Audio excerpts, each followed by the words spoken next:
Rabu 11 Juni 2025 kami Komisi C dan Komisi A DPRD Provinsi Sulawesi Selatan didampingi oleh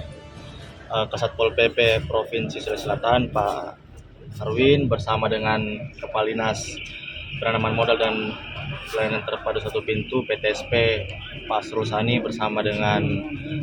Dinas Pariwisata Kebudayaan dan Pariwisata Provinsi Sulawesi Selatan melaksanakan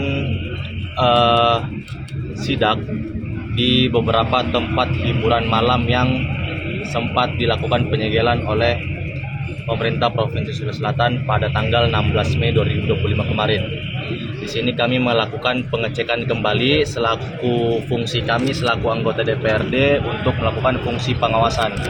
Di sini kami mengecek kembali beberapa tempat yang sudah kemarin disegel lalu mulai operasi kembali. Kami ingin memeriksa, mengecek apakah